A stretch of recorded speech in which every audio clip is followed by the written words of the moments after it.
Halo everybody, ketemu lagi bareng Mbak Yu di podcast seri Suka-Suka bulan Juli. Ini yang kedua, berarti suka-sukanya, saking lamanya kita libur. Gue tuh sampai bosen coba. Gosip juga nggak terlalu banyak. Pertama-pertama sih lumayan banyak, setelah itu ya mulai pada liburan ke sana sini. Jadinya nggak terlalu memberikan nilai positif. Kalau mau dibahas ya banter juga bahas liburannya mereka gitu kan. So, yang kita bahas adalah pertama soal Papa Lukas, Alex Rins. Kemarin dia udah keluar dari rumah sakit, sempat posting dia lagi sama anaknya, si Lukas. Dan postingan terakhirnya adalah dia naik di atas motor. Dengan kakinya yang masih pakai penyangga itu ya menurut dia yang penting gue naik di atas motor dulu lah.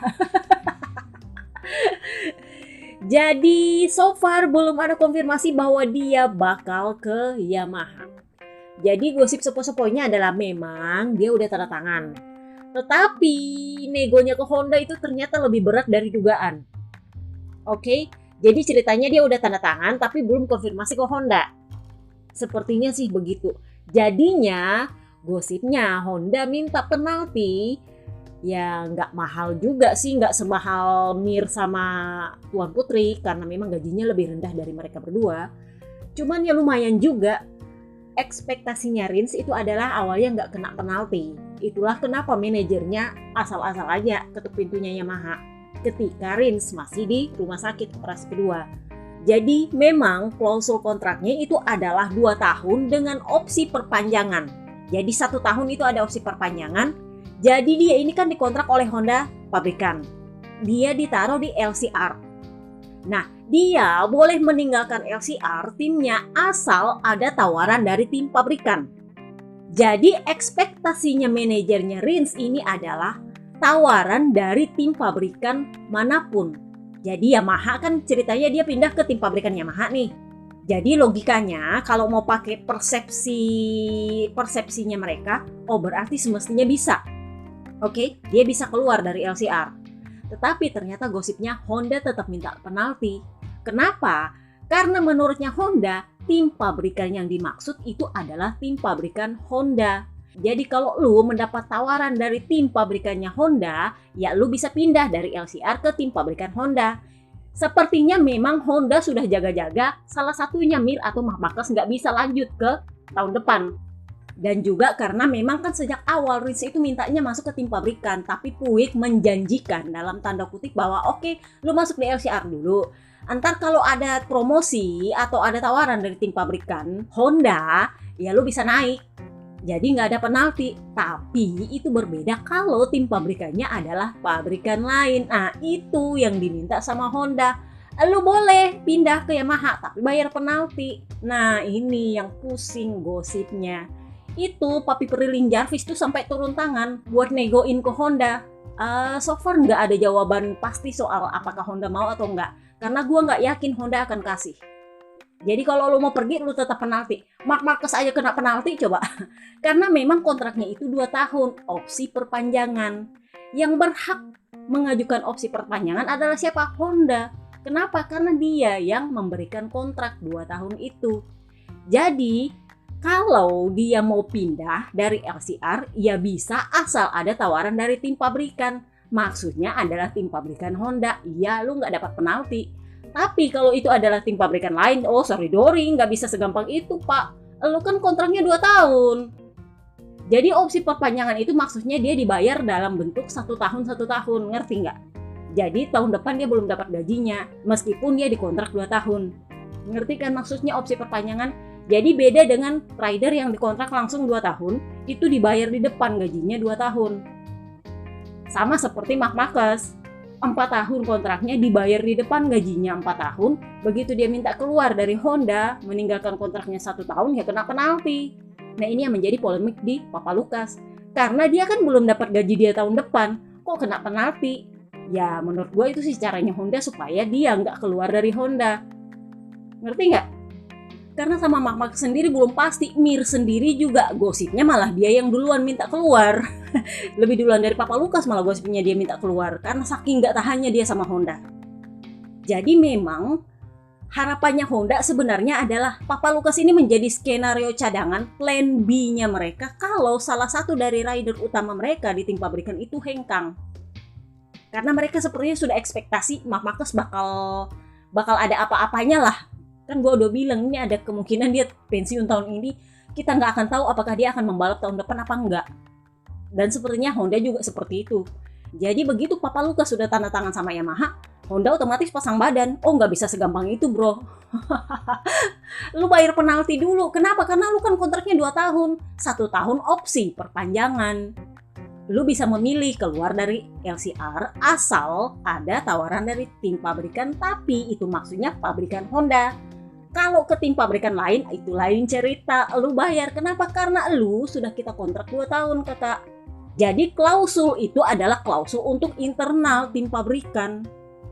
Nah, memangnya sejaga-jaga apa sih Honda soal Marc Marquez? Jadi gosip sepoi-sepoi, kalau kalian dengar podcast sebelumnya kan gue udah bilang Marc Marquez itu sudah mempersiapkan tuntutan hukum secara pidana kepada Honda kalau Honda nggak mau melepas dia tanpa penalti untuk tahun depan.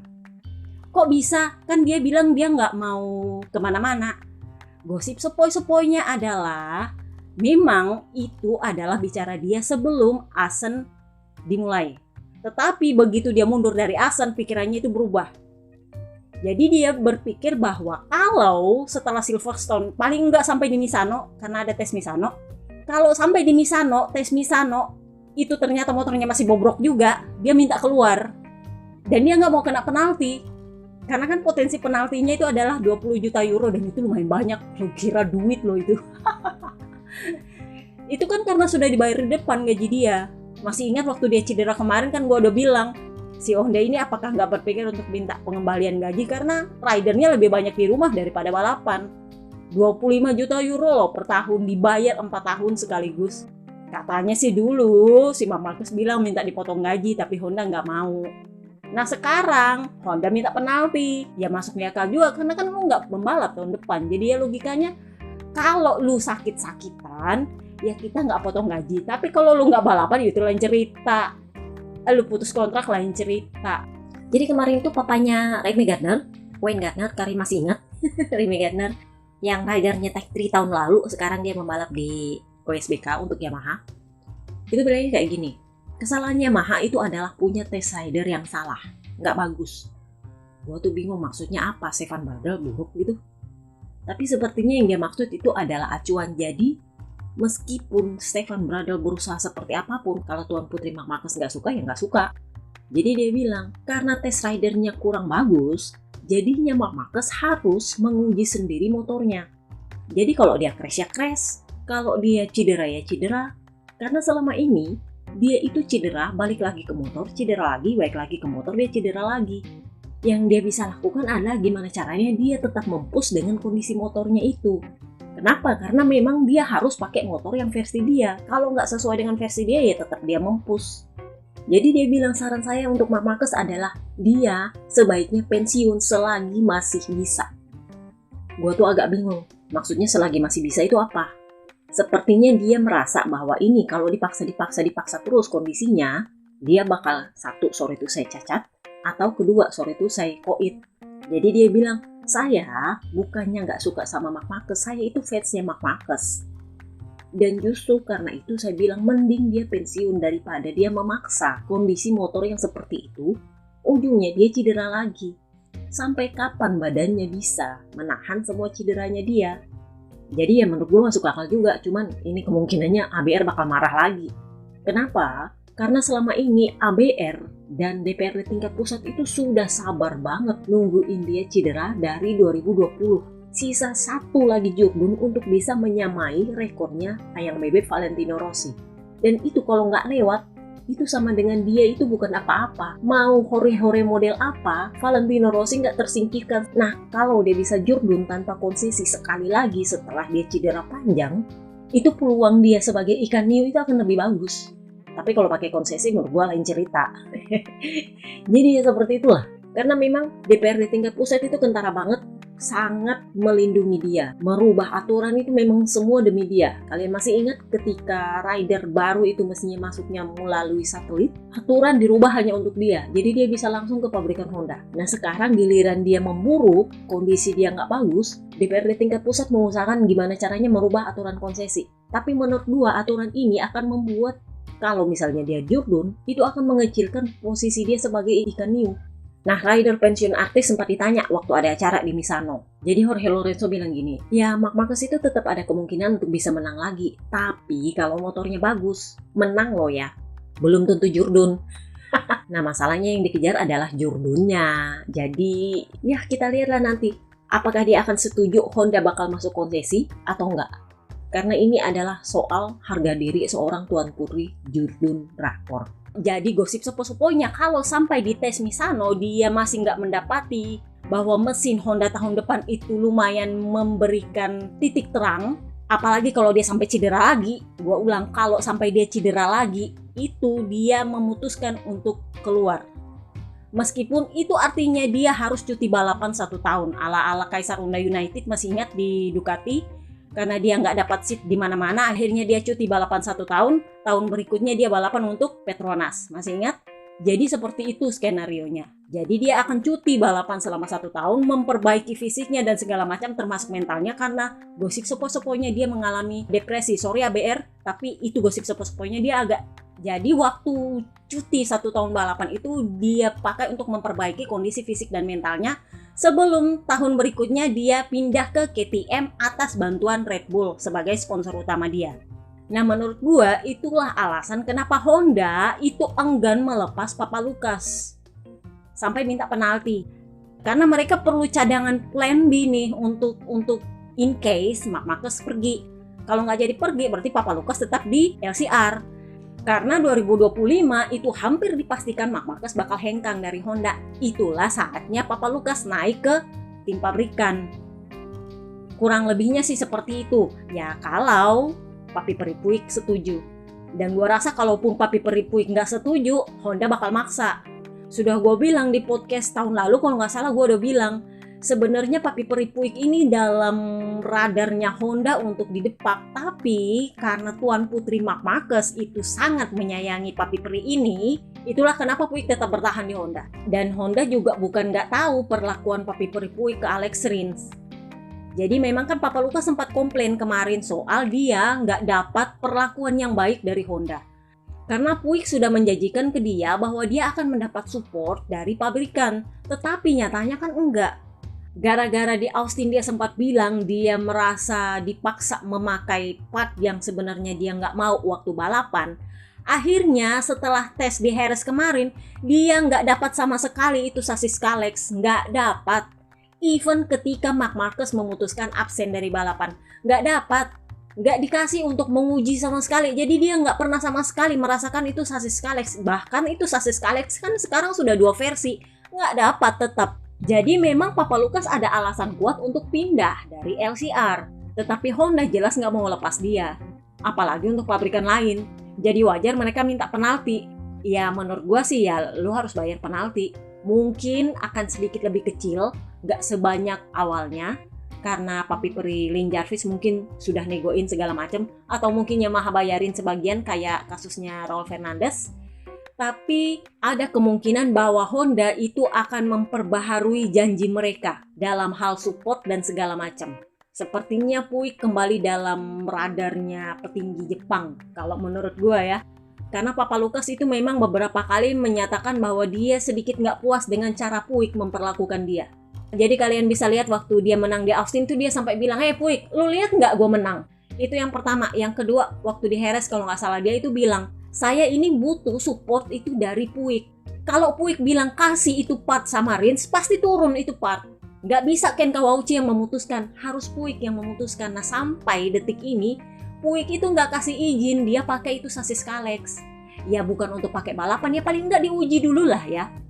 Jadi sejauh ini memang cuma bisa pakai dia punya sasis lamanya. Sasis versi pertama tahun 2023. Takaki Nakagami pakai versi terakhir tahun 2022. Itu sasis. Jadi memang sepertinya negosiasi antara Honda dengan Papa Lucas tuh agak-agak alot. Papa Lucas pengen keluar, Honda bilang, "Oh lu boleh keluar tapi lu harus bayar penalti. Kecuali kalau lu mau bertahan di sini, ya kita mungkin akan berusaha memperbaiki treatment kita ke lu. Tapi lihat dulu peluangnya." Karena Marc Marquez itu hampir dipastikan hengkang tahun 2025. Jadi lu akan sudah pasti ada di tim pabrikannya Honda. Sudah gua bilang head to head Honda sama Yamaha sebenarnya lebih baik Honda. Cuman media ABR aja yang bilang ini buruk itu buruk. Enggak, sebenarnya enggak seburuk itu. Cuman ya demi menyelamatkan image-nya sang tuan putri Jordan Rakor Marc Marquez yang udah kadung kesana kemari pakai jari tengah, ya mau nggak mau mereka harus nyalain Honda. Padahal potensinya kalau sampai Alex Rins naik pangkat ke tim pabrikan Honda, gue sih agak optimis bahwa Honda akan kembali Jordan. Sorry to say ya kalau menurut gue, karena selalu Alex Rins ini adalah rider yang bisa mengelola pengembangan motor asal dia dipercaya. Tapi kan kalau dia pindah ke Yamaha juga sama baiknya, belum tentu. Why? Karena Yamaha itu sekarang nurutnya sama Jordan belagu. Alex Rins masuk menggantikan Morbidelli, belum tentu itu artinya Alex Rins bakal didengar. Sorry itu saya kalau menurut gue. Tapi ya who knows lah. Karena kan selama ini sebelum zamannya Quartararo, Yamaha itu menjadikan Bebe Vale itu sebagai patron. Kenapa? Karena Bebe Vale adalah top rider mereka. Dan sisi baiknya adalah pengembangannya Bebe Vale ini ramah rider, bisa dipakai oleh rider lain. Tetapi dia adalah patron utamanya. Nah, begitu Bebe Vale pensiun, patron utama pindah ke Quartararo. Nah, kalau Papa Lucas masuk, apakah ada gunanya? Sorry tuh saya, kalau menurut gua enggak. Kenapa? Karena rider utama mereka itu adalah Fabio Quartararo. Akan menjadi patron mereka. Nggak ada gunanya Alex Rins ke situ.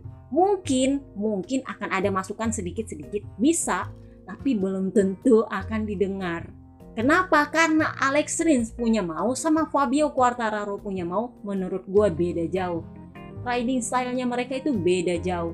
Sorry to say. Ini beda cerita kalau Alex Rins nunggu di LCR. Ya kalau Marc Marquez hengkang tahun depan, berarti tahun depan dia akan promosi ke tim pabrikan. Kalau enggak ya dia harus nunggu 1 tahun, 2025 dia akan naik ke tim pabrikan. Dan itu artinya dia yang akan pegang pengembangannya Honda. Sorry tuh saya, gua nggak pakai Mir. Sejak awal sebenarnya Mir itu nggak dipakai. Karena di atas kertas lebih berprestasi Papa Lucas daripada Mir. Kalau filosofinya pabrikan Jepang adalah top rider mereka yang diikuti. Jadi kalau di atas kertas di Yamaha, Fabio Quartararo masih menjadi top rider mereka, ya nggak akan ada guna itu Papa Lucas di situ.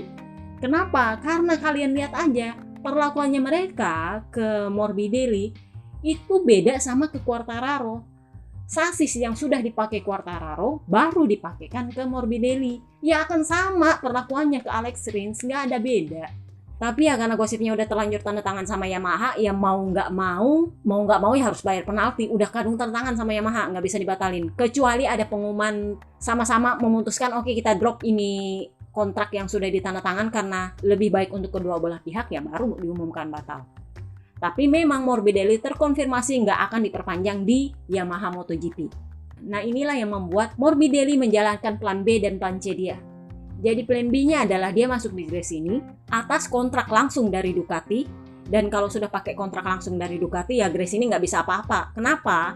Karena memang perjanjian dengan tim satelit itu adalah 1 seat itu untuk rider pilihan tim, 1 seat itu untuk rider dari pabrikan. Jadi kalian masih ingat pertamanya Gresini itu adalah Fabio Di Giannantonio dan Enea Bastianini. Enea Bastianini dikontrak langsung oleh Ducati karena itu adalah seatnya pabrikan. Di Gia itu seatnya tim satelit, oke? Begitu Enea pindah, sebenarnya yang mau masuk adalah Papa Alice. Jadi Papi Perigi udah bilang, sebenarnya kami mengira bahwa Oliveira yang akan masuk. Kenapa? Karena memang sudah sowan. Itu adalah seatnya tim pabrikan. Jadi memang sowannya ke pabrikan. Ujung-ujungnya malah Alex Marquez yang masuk. Jadi posisinya tahun ini adalah rider dia di timnya itu untuk rider pilihannya dia. Jadi tahun depan mumpung mereka lagi tanda tangan perpanjangan kontrak tim nih, Ducati minta sediakan lagi seat untuk kami. Itu adalah seatnya pabrikan. Lu kan sudah punya Alex Marquez, rider pilihan lu. Berarti 1 seat itu adalah untuk tim pabrikan. Jadi itulah yang akan digunakan oleh Ducati untuk memasukkan Morbidelli. Oke? Jadi base tetap ada di Muni VR46 bersama Luca Marini, Sarko. Nah ini, manajernya bilang harapannya mereka itu adalah Sarko akan tetap di tim Pramac Ducati. Meskipun itu artinya dia harus pakai motor bekas. Tapi kalau enggak ya berarti dia rencananya akan pindah ke LCR mengisi seat yang ditinggalkan oleh Papa Lucas. Tetapi Ducati juga menawarkan gimana kalau dia pindah ke Superbike menjadi teammate-nya Alvaro Bautista menggantikan Michael Rinaldi. karena Alvaro Bautista kan mau pensiun. Jadi kesempatan dia nih untuk mempersiapkan diri sebagai rider bintangnya Ducati di WSBK. Itu plan B-nya Morbidelli. Plan C-nya adalah dia pindah ke Muni VR46, Bes naik ke Pramac. Ini adalah skenario yang sangat disukai oleh Ducati. Kenapa? Karena mereka nggak perlu menambah rider di bawah kontrak tim pabrikan. Jadi kalau dia di Gresini, otomatis yang dikontrak oleh pabrikan adalah Bes, Morbidelli, Zarco kalau misalnya nggak pindah, Jorge Martin, Enea Bastianini, Pecco Bagnaia, 6 rider di bawah kontraknya Ducati. Tapi kalau misalnya Morbidelli pindah ke Muni VR46, otomatis itu akan menjadi tanggung jawabnya kontraknya Muni VR46. Jadi ya mereka cuma perlu mengontrak 4 rider, Bes, Martin, Bastianini, sama Pecco Bagnaia. Jadi memang ada hierarki satelit di Ducati itu. Nah ini yang Uccio bilang, kalau menurut gua sih sama aja kok Pramac sama Muni VR46. Di atas kertas kan sama-sama tim satelit. Cuman orang berpikirnya adalah tim Pramac ini ala-alanya tim pabrikan. Satelit rasa pabrikan lah sebenarnya. Tapi di atas kertas mereka tetap tim satelit. Jadi kalau Bes tetap di tim Muni VR46 dengan kontrak di bawah tim pabrikan, ya sama aja statusnya dengan Pramac, nggak ada beda. Tapi memang secara umum kalau misalnya Zarco pindah ke Gresini ya, kalau kita yang lihat itu sama dengan demosi. Nah itu yang Zarco nggak mau. Jadi manajernya Zarco bilang, kami itu rencananya adalah meneruskan di tempat di mana kami berada saat ini. Kenapa? Karena Zarco di atas kertas itu adalah peringkat kelima klasemen. Jadi dia layak untuk tetap berada di tempatnya. Ya meskipun mungkin itu artinya dia bakal dapat motor bekas tahun depan, tapi dia layak untuk tetap di Pramac. Tapi kan bisa pindah ke Gresini. Ya sebenarnya bisa, tapi itu kan adalah demosi. Kenapa? Karena sebenarnya Zarco kan ada di posisi 5 klasemen. Sementara Luca Marini yang di Muni VR46 itu kan jauh di bawah dia. Nah Gresini itu adalah tim satelit lapis paling bawahnya Ducati. Jadi sebenarnya kalaupun misalnya Zarco harus demosi, ya dia harus mendepak Luca Marini aturannya. Kalau mau pakai hierarki satelit ya. Kenapa? Karena kalau Zarco langsung ke bawah di Gresini, Luca Marini lebih tinggi daripada dia. Padahal secara klasemen dia lebih baik daripada Luca Marini. Ngerti kan ini? Makanya dia sebenarnya nggak bisa ke Gresini. Jadi memang kalaupun misalnya harus ada rider baru di Gresini, itu adalah Morbidelli atau Tony Arbolino. Karena itu adalah lapis bawahnya tim satelit Ducati. Jadi ya kurang lebihnya sih seperti itu. Ya Morbidelli pun kalau masuk di Ducati ya nasibnya akan sama seperti Alex Marquez. Bakal diospek dulu kakak. Kenapa? Karena dia dianggap anak baru di sana. Sama dengan Alex Marquez kan kemarin, bayangin itu seniornya berapa banyak tuh yang gak suka sama dia, akhirnya dia kena penalti. Ya akan seperti itu juga Morbidelli. Cuman mungkin ya agak-agak ringan lah sedikit. Kenapa? Karena kan dia punya teman anak-anak VR46 kan ada 3 orang situ. Ditambah dengan satu tim punyanya bosnya dia. Ya mungkin dia agak-agak sedikit aman daripada Alex Marquez. Tapi ya tetap juga dia bakal kena ospek kalau ngerasa gerusuk. Cuman Morbidelli kan bukan orang ngerasa gerusuk sih sebenarnya. Jadi itu plan B dan plan C-nya. Plan B, plan C adalah Ducati. Lalu bagaimana plan D? Nah, plan D adalah Superbike Yamaha. Jadi gosip sepo-seponya adalah Yamaha lagi bujuk-bujuk banget nih Morbidelli. Kenapa? Karena Yamaha itu nggak mau melepas keterikatannya dari VR46. Tetap harus ada nih pion nih. Jadi caranya Yamaha bujuk-bujuk dia itu adalah seperti ini. Morbi, ini kan Toprak pergi nih. Lu kan ngisi seatnya Toprak. Kita janji, kita bakal kasih lu support yang luar biasa. Kita naikin gaji lu. Tapi serius loh, dia itu bahkan ditawari gaji 1 juta euro loh 1 tahun. Kalau lu mau pindah ke WSBK, lu bakal lebih gampang Jurdun, oke? Karena Yamaha itu lawannya cuma Ducati kalau di WSBK.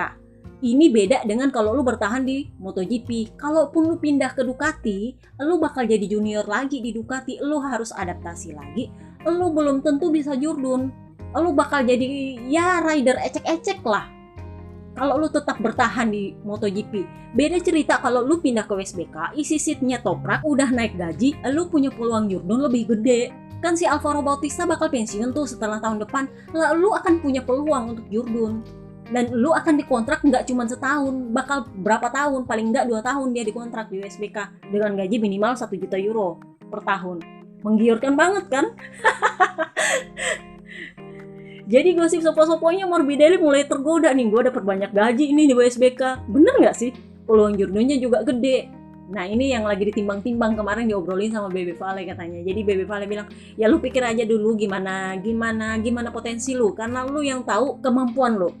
Kalau lu merasa lu nyaman di Yamaha, karena kan memang dia lebih panjang karirnya bersama Yamaha. Dia pernah balapan di Superstock, dia pernah balapan di Endurance sama Yamaha. Jadi memang dia bukan figur asing di WSBK sebenarnya. Jadi Yamaha emang bujuk-bujuk banget nih. Gimana kalau lu pindah aja ke WSBK, nggak usah keluar dari Yamaha. Ya lumayan menggiurkan sih kalau menurut gue, terutama gajinya loh. 1 juta euro, gila, belum jurun aja udah 1 juta euro coba. Ya meskipun nggak sebesar Toprak sih. Toprak kemarin kalau nggak salah 5 juta euro apa ya? 5 juta euro apa 6 juta euro? 5 juta euro kalau nggak salah. Dia dapat tawaran dari BMW itu 6 juta euro. Ya selisih dikit aja, cuman kan kemarin dia ngambek sama Yamaha, akhirnya dia tekad bulat untuk pindah ke BMW. Cuman ya seperti itu penawaran tingkat tingginya Yamaha, dan ini gosipnya bikin Morbidelli berpikir, gajinya aja dulu dipikirkan, gaji segitu banyak dengan kontrak beberapa tahun, minimal 2 tahun, dan potensi jurnunya lebih bagus, dan dia punya potensi peluang untuk mencatatkan namanya di ajang kelas dunia itu lebih besar daripada dia bercokol di MotoGP, kembali lagi dari nol di Grace ini, dan usia dia nggak muda lagi memang. Jadi ya gosipnya dia lagi mikir-mikir. Kita lihatlah apakah dia lumayan tergiur dengan WSBK. Kalau menurut gua sih itu lumayan menggiurkan. Serius loh, itu masuk di akal. Sebenarnya sih bukan masalah dia mau pindah kelas atau enggak, tapi gajinya lumayan. Siapa yang gak mau duit hari gini coba. Jadi kita lihatlah nanti akan seperti apa keputusannya dia. Yang jelas di VR46 itu lagi rame sekarang karena Bebe Vale lagi balapan di Misano. Itu lagi penuh banget Misano. Seperti biasa itu kan home race dia, jadi pasti penuh di sana. Pecco Bagnaia lagi sibuk ikutan Goodwood Festival. Yang gue bilang kemarin, biasanya pembalap MotoGP jarang hadir karena biasanya bentrokan sama balapan. Tapi mumpung Sokol, Kazakhstan dibatalkan, jadinya mereka punya waktu untuk hadir di Goodwood Festival. Luca Marini lagi siap-siap untuk merit, dia lagi persiapkan meritannya dia. Dia rencananya mau nikah tanggal 21 Juli nanti. Mir, sudah gue bilang belum ya, dia pengumuman bakal punya anak. Sudah hamil istrinya. Jadi ya kita lihatlah nanti akan seperti apa di Silverstone. Yang pasti gosip sepo-seponya adalah Dorna itu rencananya akan memaksa Ducati untuk melepas Muni VR46 ke Yamaha. In case kalau Morbidelli pindah ke Ducati. Karena kan gue udah bilang, Morbidelli pindah ke Ducati itu akan menyenangkan Ducati. Kenapa? Karena akhirnya Yamaha itu lepas dari VR46. Dan artinya VR46 nggak punya kewajiban untuk menjadi tim satelitnya Yamaha. Tetapi DPRD tingkat pusat punya akal juga. Gosip sepo-seponya adalah Ducati bakal dipaksa untuk melepas VR46 setelah kontrak selesai tahun 2025 ke Yamaha.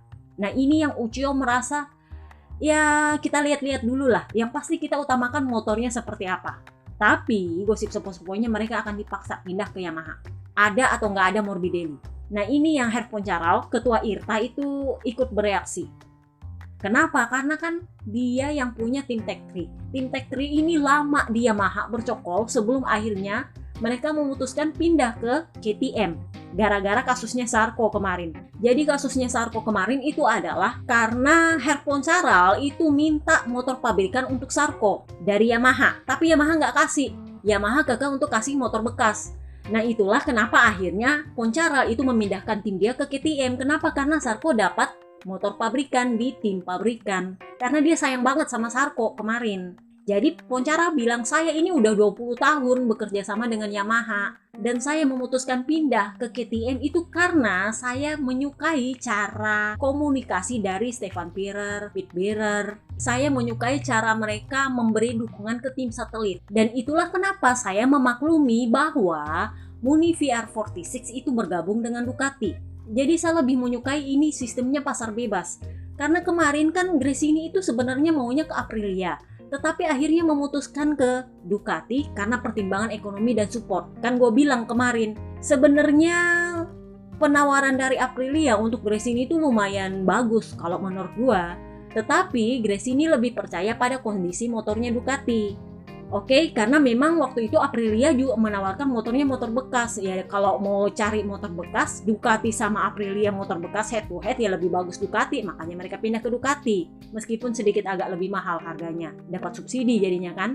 Dan VR46 itu memilih bersama dengan Ducati karena kondisinya waktu itu Yamaha lebih support ke Petronas dan bilang bahwa mereka cuma mau punya satu tim satelit. Jadinya mereka pindahnya ke Ducati. Jadi Herr Poncharal bilang, tim satelit itu bebas untuk menentukan mereka akan kemana. Tidak bisa diatur-atur. Kenapa? Karena kan yang punya duit mereka. Yang mau bayar motor kan mereka. Yang mau bayar rider mereka. Yang punya komunikasi dengan pabrikan itu kan mereka.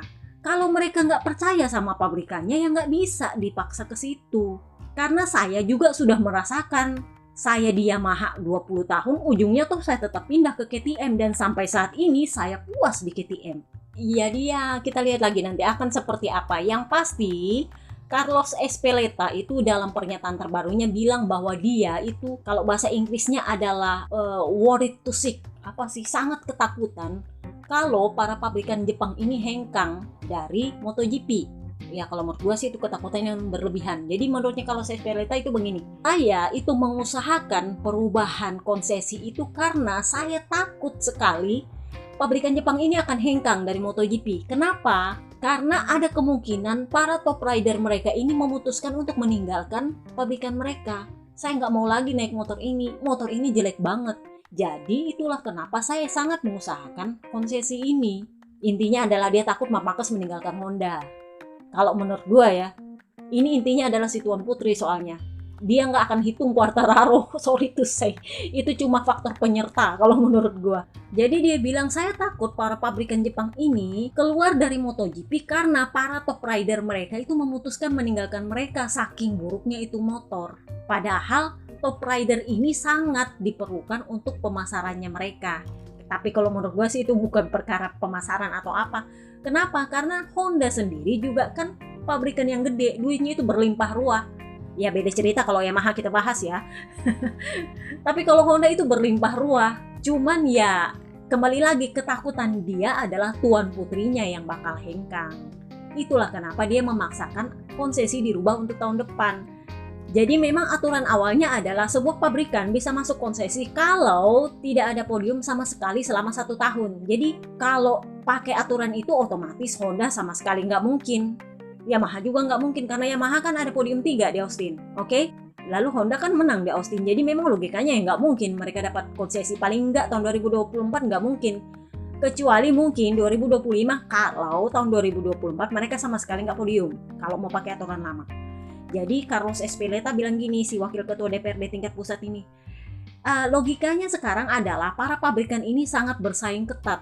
Jadi sangat kecil kemungkinan bahwa sebuah pabrikan itu tidak akan podium sama sekali selama setahun. Pasti akan ada paling nggak 1 podium. Karena kan Honda kan 4 ridernya, jadi ya nggak mungkin dalam 4 rider itu nggak ada yang podium sama sekali menurut dia. Jadi podium itu nggak bisa menjadi standar bahwa motor ini kompetitif atau enggak. Ya gua nggak tahu sih apa standarnya jadinya. Jadi kan semestinya aturan konsesi yang ada saat ini itu nggak bisa diubah sampai tahun 2027. Kecuali kalau semua pabrikan di MSMA itu setuju, baru bisa dipaksakan itu perubahan konsesi.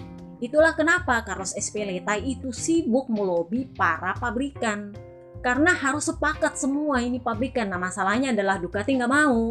Ducati bilang, ya kita bisa sih tolong orang tapi ya nggak juga segitu-gitu banget. Karena faktanya Honda masih menang. Kecuali kalau ya kayak Yamaha yang menangnya nggak, podium aja susah, ya masuk di akal. Tapi kan posisinya adalah Honda menang. Jadi ya memang wajar Ducati nggak mau. Nah ini yang Carlos Ezpeleta mulailah korek-korek pakai politik balas budi. Jadi dia bilang kayak gini. Dulu ketika para pabrikan Jepang ini mendominasi, oke, Yamaha sama Honda menang terus. Ini kan para pabrikan Eropa ini setengah mati nih. Keluarlah itu aturan konsesi. Nah, aturan konsesi kan itu 5 poin. Nah, menurutnya Carlos Ezpeleta itu adalah kedermawanan, kemurah hatian para pabrikan Jepang. Jadi kalau mereka memang mau picik katanya, ya pasti disusah-susahin, nggak cuma 5 poin. Tapi karena pabrikan Jepang ini sangat murah hati, jadinya cuma perlu 5 poin untuk diselesaikan supaya mereka bisa lepas dari konsesi. Jadi Carlos Ezpeleta bilang kayak gini, ya saya mengerti memang akan sulit bagi para pabrikan Eropa untuk menyetujui atau sepakat dengan perubahan konsesi baru ini. Tetapi mereka juga harus mengingat betapa murah hatinya para pabrikan Jepang ini ketika aturan konsesi dibuat cuma dengan 5 poin. Karena menurut dia, kalau mau pakai cara picik, ya mungkin mereka akan mempersusah gimana caranya supaya nggak keluar dari konsesi kan para saingan mereka. Jadi ya kalau menurut gua, kalau sampai nanti MSMA ternyata nggak sepakat, ini bakalnya jadi voting nih. Jadi ini sepertinya bakal seperti aturan ride height di FAS kemarin dan sama seperti aturan FP1 yang baru untuk diterapkan di Silverstone nanti, itu bakal dipaksakan dengan cara voting. Kalau memang Ducati masih juga nggak mau. Jadi kan selama ini mereka kalau rapat Ducati nggak mau, ya akhirnya mereka paksa dengan voting. Jadi gue curiganya ini nanti perubahan konsesi ini akan dipaksa dengan cara voting. Kalau memang Ducati masih kekeh nggak mau setuju. Dan kalau Tuan Putrinya setuju untuk masuk konsesi. Karena kuncinya adalah dia. Kalau dia setuju oke, kalau nggak. Gue rasa akan seperti itu. Carlos Ezpeleta juga sempat bilang ini, kalau mau adil sebenarnya adalah aero itu dihapus semua. Karena itu yang bikin kalah pabrikan Jepang, bener? Jadi Carlos Ezpeleta itu bilang gini, kalau mau pakai cara tanpa aturan konsesi, cara terbaik adalah melepas kebijakan aero. Jadi dilarang aero. Kenapa? Karena pabrikan Jepang kalahnya di situ. Dan itu keunggulan dari pabrikan Eropa. Kalau gue pikir sih ya juga. Karena faktanya meskipun Honda mesinnya V4, tetap juga dia kalah. Apalagi Yamaha, jangan tanya. Jadi menurutnya Carlos Ezpeleta, ya memang bisa ada kemungkinan untuk dilarang aero. Tapi ini bakal bikin KTM dan Aprilia juga kurang bersaing. Kenapa? Karena Ducati, meskipun aero ditiadakan, mereka pasti punya akal, ada aja caranya. Jangan tanyalah kalau papi pergigi, ada aja caranya. Nah ini yang bikin pabrikan Eropa lain akan ketinggalan. Kenapa? Karena mereka cuma bisa niru sama Ducati, sorry to say. Jadi kalau dihapus aero, mereka nggak bisa kemana-mana lagi.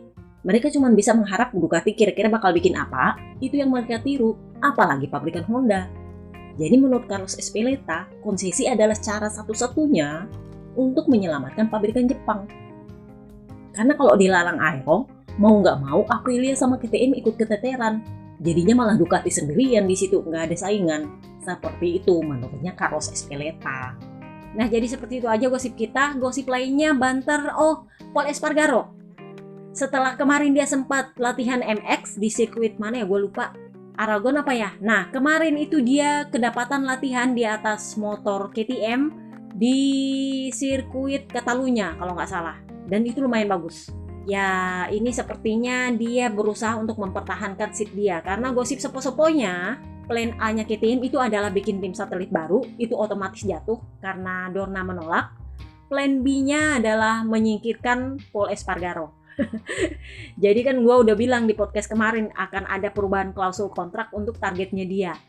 Karena ini adalah caranya mereka untuk menyingkirkan Pol Espargaro. Ekspektasinya adalah kalau Pol Espargaro gagal, mau nggak mau dia harus tersingkir Acosta yang dapat seat dia, tanpa harus menyingkirkan Augusto Fernandes.